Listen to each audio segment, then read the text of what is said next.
Alright, so I'm back, your host with the most. Not really.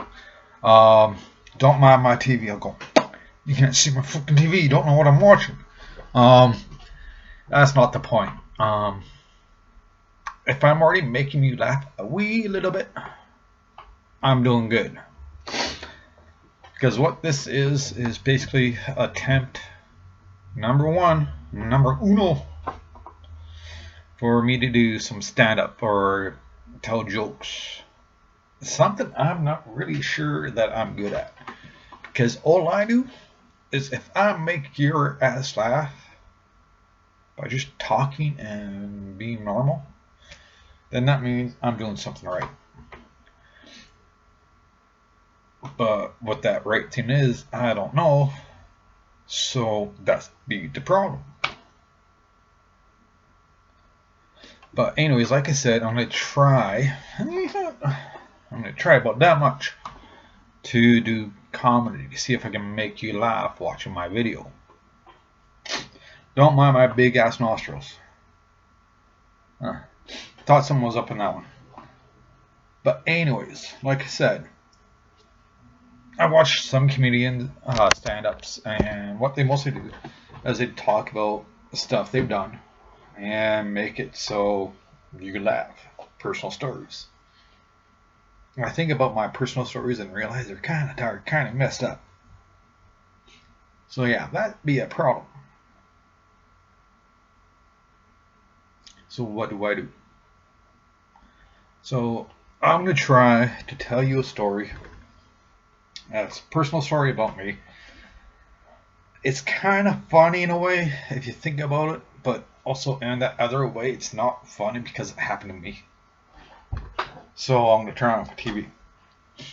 But so the story before you go off on another tangent. So this goes back to when I was probably about 1920. That era was good. No, but when I was 19 or 1921, 22 range, but this happened when I was 19 or 20. I can't remember exact age. But I was working in a bar. I was serving my country in the military. And the bar had me come in where I was working. They put me down on schedule of work. What pissed me off was it was on my birthday. That's so nice. Hey, it's your birthday. You gotta come and work for us.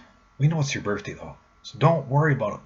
We'll take care of you on your birthday, because you'll be making money. So come and work for your birthday.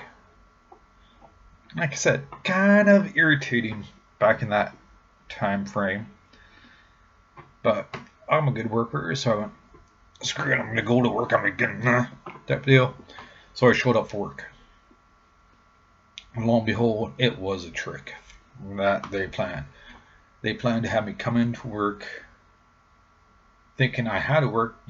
At the end of the day, they just wanted to make sure I was there to get drunk in front of them so they could blackmail me or just laugh at my punk ass for being there drunk at work on my birthday. But like I said, I was okay with that. As soon as I realized what they were doing, I went, I'm not working, I'm here to drink. Bonus. Let's have fun. So what happened was, I ended up getting really, really, really drunk. To the point where I forgot how to get home. If you've ever been that drunk, you know. You go, how do I get home again? I don't know where home is. Type deal. So what happened was I ended up walking to the doorman at the door and looked at him and said, how do I get home? I need to go home. I'm drunk. I need to go home. And him being a smartass, because I was a bouncer and he knew I was drunk.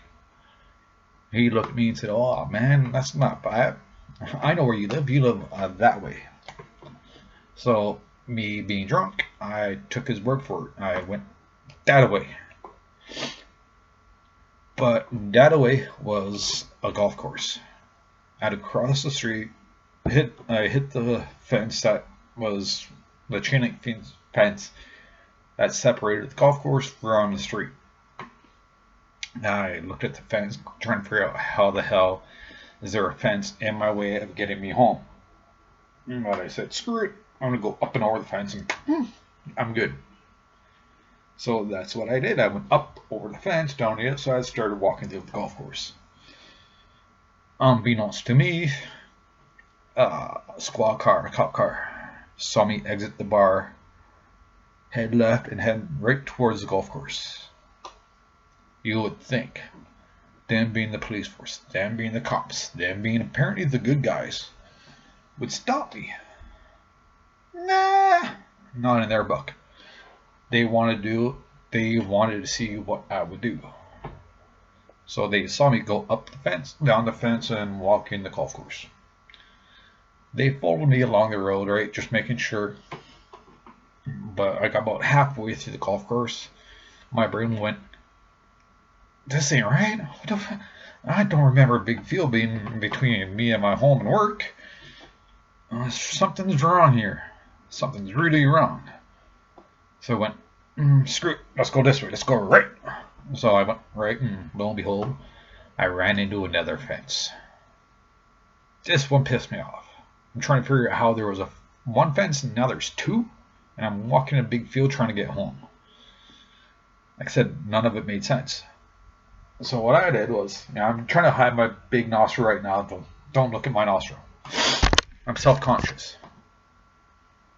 But anyways, I looked at the fence, went, there's got to be a way I can get up and over because I'm trying to get home. So I went up over the fence and started walking. The cops saw this. You would think. They went, fuck man, he's really drunk.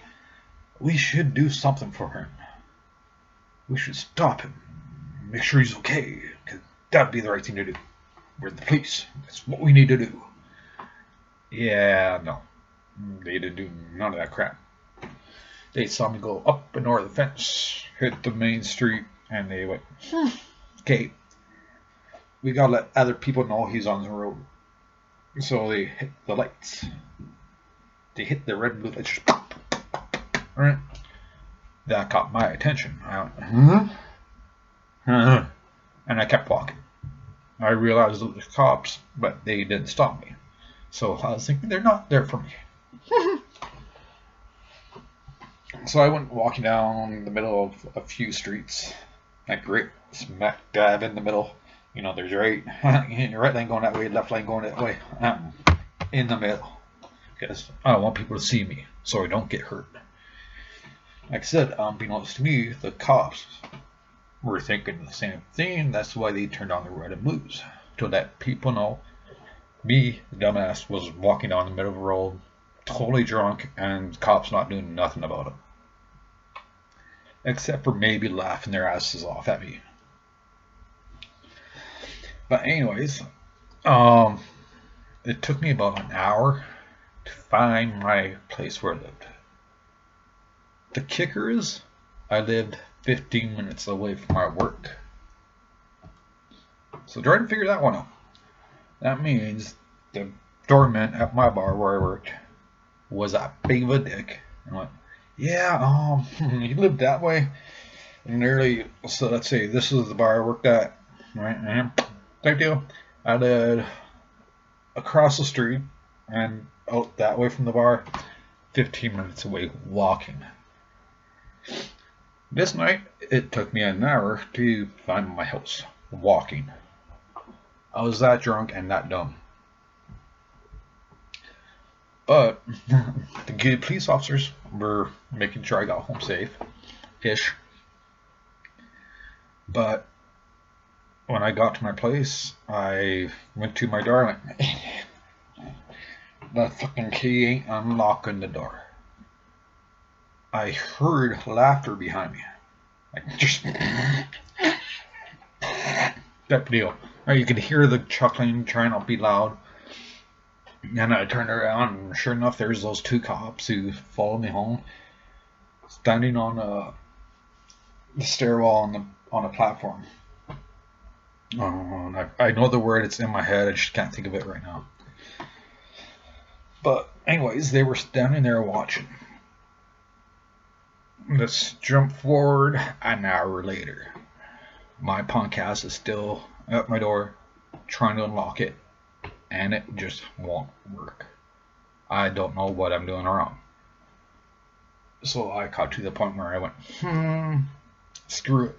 I know I live with a roommate. I'm gonna ring the doorbell, and that's how I'll get in my place. I'm gonna wake up my roommate. It's a smart thing to do.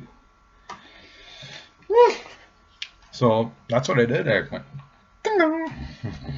I put the key back in my pocket and I was Steiner. And I, sure enough, roommate answered the door, and you get her mad because I woke her up. And her first words, "What the hell? Did you lose the key to the door?" I pulled the key out of my pocket. No, sorry, I got the key. I just can't get the fucking my own place. That's why I rang the doorbell.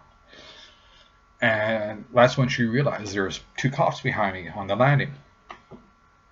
That's the word I was looking for. It's a landing.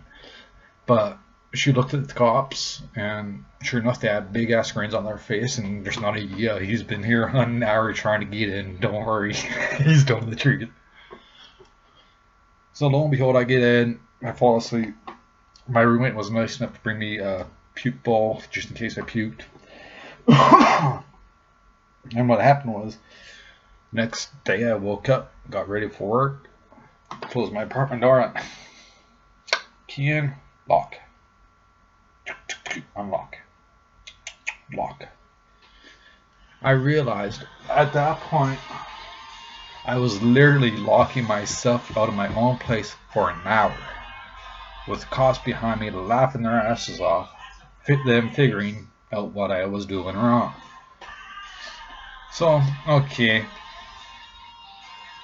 But I went to work the next day, and they decided, hey, it's the day after his birthday.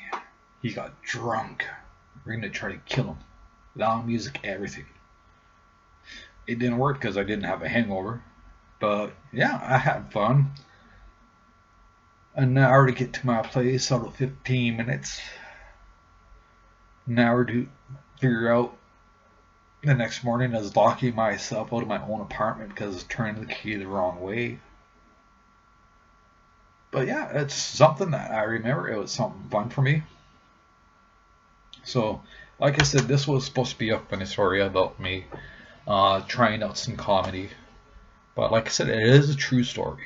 So, remember that when you either like or dislike or not even follow my podcast, but that's up to you. So yeah, I'm gonna be done for now at 13 minutes and some odd seconds. So if you stumble upon this video and you like it and it makes you laugh, hit that like button, become a subscriber.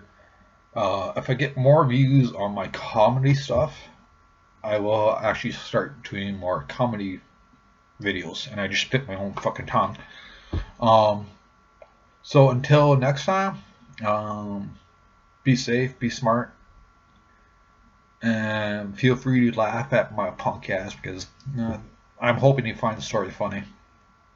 So yeah, until next time, peace.